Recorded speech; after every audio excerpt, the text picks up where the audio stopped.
Reglas de inferencia lógica. Como su nombre lo indica, una regla de inferencia lógica es la conclusión que se puede obtener después de realizar un razonamiento. Dentro de estas reglas de inferencia lógica hay varias, pero en este video nos vamos a concentrar en una de ellas, la cual se conoce como el modus ponendo ponens, que se abrevia con una doble P mayúscula. Y nos dice que esta regla es el método que afirma el consecuente afirmando el antecedente. Y aunque al principio parece confuso, si lo analizamos un poco de esta manera simbólica que está escrita acá y luego con los ejemplos que tenemos acá, nos vamos a dar cuenta que es una regla bastante sencilla. Como pueden observar, si volvemos a leer lo que nos indica esta regla, dice que es el método que afirma el consecuente afirmando el antecedente. Si pueden observar, aquí tenemos dos proposiciones. Esta de acá es una proposición molecular porque tiene un conectivo lógico entonces. Si tuviéramos esto escrito de esta manera lo vamos a ver mucho más claro. Si tenemos P, entonces Q como una proposición y tenemos esta que es otra proposición, que es la proposición P. Entonces tenemos la otra proposición P, ¿ok? Y de esto vamos a obtener una conclusión. Volvamos a leer la regla. Nos dice, es el método que afirma el consecuente afirmando el antecedente, ¿ok? Cuando nos dice que afirma el consecuente es la conclusión que vamos a obtener. Es decir, que si afirmamos el antecedente en las dos proposiciones, podemos concluir la afirmación del consecuente, o en otras palabras muy sencillas. Como pueden ver, aquí en ambas proposiciones tengo el antecedente. Entonces, en ambas proposiciones estoy afirmando este antecedente. Entonces, como afirmo el antecedente acá, puedo entonces afirmar este consecuente. Entonces, como conclusión, puedo obtener Q. Miren acá, si tengo P, entonces Q, y afirmo nuevamente P, que es el antecedente, entonces, recuerden que después del entonces va la conclusión, puedo concluir Q de esta manera. Ahora vamos a ver algunos ejemplos verbales y luego vamos a ver algunos ejemplos donde estas oraciones ya están simbolizadas de esta manera para poder entender mejor este método. Empecemos.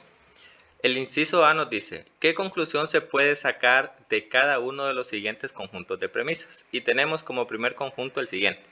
Nos dice, si dos vectores tienen la misma magnitud, dirección y sentido, entonces son iguales. Noten esto.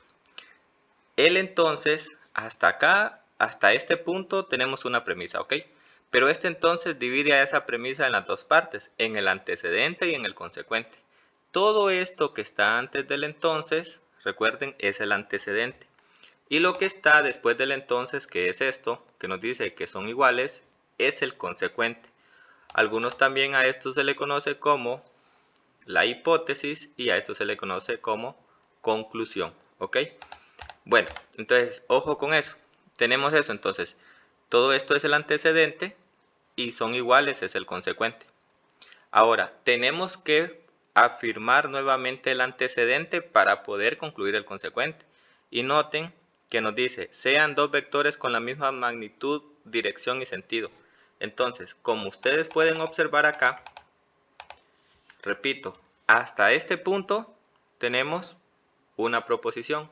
Y noten que este antecedente, donde nos dice que tienen la misma magnitud, dirección y sentido, es el mismo antecedente que estamos volviendo a afirmar acá. Como aquí afirmo el antecedente, entonces puedo afirmar el consecuente, el cual dice que son iguales, ¿ok? Entonces, ¿cuál sería la conclusión? La conclusión es el consecuente, es decir, que son iguales. Entonces, como conclusión podemos decir que si dos vectores tienen la misma magnitud, dirección y sentido, son iguales. Entonces acá son iguales. Esta sería la conclusión. Ahora miren, el caso número 2 nos dice, Enrique es congresista. En este caso, este lo está antes, esta premisa, que es el consecuente, se encuentra antes, pero el orden no importa, porque si analizamos esta otra es la que está completa con el conectivo lógico entonces. Noten esto, nos dice, si Enrique es congresista, entonces, ¿ok?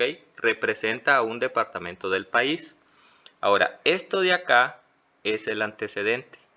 Y este de acá, hasta la palabra país, es el consecuente. En otras palabras, y para que se entienda más fácil, cuando tengamos el mismo antecedente, podemos concluir el consecuente. Y como pueden observar ustedes, este punto es el que diferencia las dos proposiciones. Entonces, miren que Enrique es congresista y Enrique es congresista es el mismo antecedente. Por lo tanto, podemos afirmar el consecuente. ¿Y quién es el consecuente? El que está después del entonces. Es decir, que representa un departamento del país. Entonces podemos afirmar el consecuente, que sería Enrique representa a un departamento del país. Entonces, representa a un departamento del país. De esta manera vamos a concluir entonces lo siguiente: departamento, y aquí, bueno, ahí lo terminan ustedes. En el caso número 3 nos dice: si esta planta no crece, entonces necesita más agua o necesita mejor abono. Como pueden observar, aquí tenemos este punto, lo que diferencia las dos proposiciones. Entonces, la primera proposición es: si esta planta no crece, este es el antecedente, ¿ok? Porque es el que está antes del entonces. Y todo esto es el consecuente. Ahora, lo único que tengo que verificar es que en la otra proposición tenga el mismo antecedente. Y si tengo el mismo antecedente, entonces puedo concluir este consecuente. Y efectivamente, miren, acá este otro antecedente dice: esta planta no crece, es el mismo con este. Esta planta no crece, son exactamente el mismo. Entonces, al ser el mismo antecedente, puedo concluir el consecuente. ¿Y quién es el consecuente? El consecuente es: necesita más agua o necesita mejor abono. Entonces, eso sería lo que iría en esta parte de la conclusión. Para efectos de tiempo del video y para no hacerlo muy extenso, entonces voy a evitar escribirlo, pero ustedes saben que aquí donde dice conclusión, tendríamos que escribir necesita más agua o necesita mejor abono. Vamos entonces a desarrollar otro tipo de ejercicios para que esta idea del modus ponendo ponens quede lo más clara posible. Muy bien, continuando con este método conocido como modus ponendo ponens, vamos entonces ahora a desarrollar algunos ejercicios donde tenemos que hacer una conclusión utilizando el modus ponendo ponens. Pero a diferencia de los casos anteriores, ya no tenemos oraciones escritas así a manera de palabras, sino que ya las tenemos simbolizadas con letras. Pero la idea sigue siendo exactamente la misma. Noten, la instrucción nos dice: utilizando el modus ponendo ponens, sacar una conclusión de cada uno de los conjuntos de premisas siguientes. Escriba las conclusiones en la línea 3. Está más claro imposible, ¿ok? Entonces nos dice lo siguiente. Como primer caso nos dice: no P, entonces no R. Y en la segunda proposición nos dice no P. Noten que tengo el mismo antecedente. Si tengo el mismo antecedente, entonces ¿qué voy a concluir? El consecuente. A veces esto es tan lógico que podría llegar a confundir, pero en realidad es muy sencillo. Solo observen que si es el mismo antecedente, concluimos el consecuente. ¿Y quién es el consecuente? No R. Entonces la conclusión acá sería no R, de esta manera. En el segundo caso, también noten que tenemos el mismo antecedente. Al tener el mismo antecedente, nuevamente vamos a concluir el consecuente. Noten en este segundo caso que la proposición con el entonces, la proposición atómica donde se encuentra el entonces, está en el segundo lugar, en la segunda línea, podríamos decir. Entonces, no importa, ¿ok? No importa si el antecedente está antes y luego la proposición con antecedente y consecuente está después. Lo que importa es que en los dos estemos afirmando el antecedente para poder concluir el consecuente. En este caso sería Q. En el caso número 3 nos dice P y Q, entonces R. Todo el antecedente es lo que está antes del entonces. Como pueden observar, entonces todo el antecedente es P y Q. Y acá todo también es P y Q. Por lo tanto, tengo todo el antecedente, por lo cual puedo concluir el consecuente, que en este caso sería solamente R. En el cuarto caso, miren, noten que tenemos no P y no P como antecedentes, entonces podemos concluir no Q. En el quinto caso tenemos no S y no S, por lo tanto es fácil asimilar que vamos a concluir en la letra T. Y en este otro caso noten que el antecedente solamente es S, pero el otro antecedente también es S, por lo tanto si tengo el mismo antecedente voy a concluir el consecuente. El consecuente también puede ser una proposición molecular, como en este caso QoS que tiene el conectivo lógico O. Por lo tanto, la conclusión sería QoS, todo lo que es el consecuente. Entonces, para finalizar con la explicación de este método, el modus ponendo ponens, vamos a hacer solo una última parte de una serie de ejercicios para que quede lo más claro posible. Bien, en este último inciso, en el inciso C, la instrucción que nos dan es la siguiente. Escriba una C junto a cada ejemplo si la conclusión es correcta según el modus ponendo ponens, o una I si la conclusión es incorrecta. Entonces, en el primer caso nos dice que la primera premisa es J y que la segunda premisa es J entonces K. Que si se puede concluir J de esto, ¿será esto correcto o será incorrecto? Miremoslo así para que esto quede más claro. Supongan que en la primera premisa tenemos J y que en la segunda premisa tenemos J entonces K.